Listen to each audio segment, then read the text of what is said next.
Slow SQL queries are a common problem. They can really make applications feel sluggish. Users might have to wait a long time for a page to load, and honestly, this waiting can be very frustrating. A slow query can affect just one person or, the entire system. When a query is slow, it uses more server resources like CPU time and memory. The database has to work harder to get the information you asked for. This extra work can slow down everything else that the database is trying to do at the same time. The impact of a slow query goes beyond just a single user's bad experience. Imagine for a second, an e-commerce website during a big sale. If the query that shows product listings is slow, every customer will feel it. Pages will take a long time to load, and some users might just give up and leave the site. This can lead to lost sales and, a bad reputation for the company. In a business environment, slow reports can delay important decisions. A slow system makes everyone less productive, which costs time and money. So why do queries become slow? There are many reasons. Sometimes the database tables grow very large over time.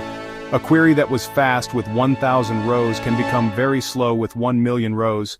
Other times the database is missing important information that would help it find data quickly.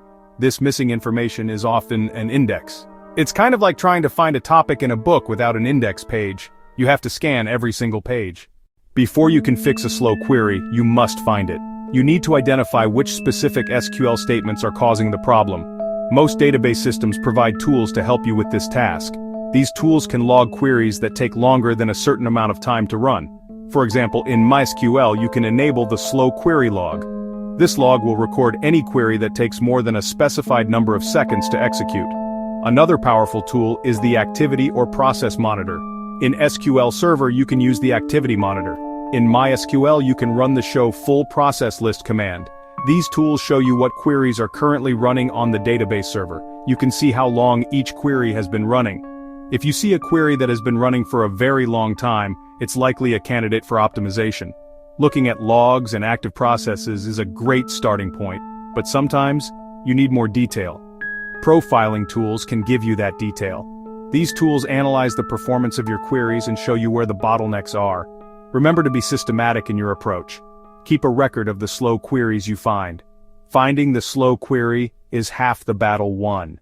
One of the most effective ways to speed up a query is to use an index. An index is a special lookup table that the database search engine can use to find data quickly. Think of it like the index in the back of a book. Instead of reading every page to find a word, you can look it up in the index and go straight to the right page. Indexes are most useful on columns that you frequently use in your where clauses. Here's a simple example. Imagine you have a customers table and you often run this query: select all from customers where last name equals Smith. Without an index on the last name column, the database has to scan every single row in the table. To create an index, you would run a command like this: create index IDX customers last name on customers last name. Now the database can use this index to find all the Smiths very quickly. Another important technique is to select only the columns you need. It is very common for beginners to write select all from table name. This is easy to type, but it is often inefficient. Instead of using select all, you should always list the specific columns you need. For example, if you only need the first name and email address of your customers, you should write your query like this: select first name, email from customers where last name equals Smith. Alright, so, filtering your data as early as possible is another key to writing fast queries.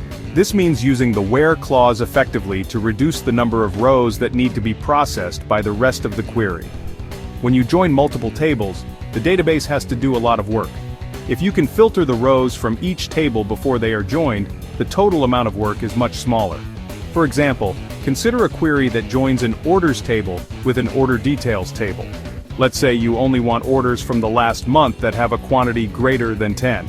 Instead of joining the entire orders table, you can tell the database to only consider orders from the last month.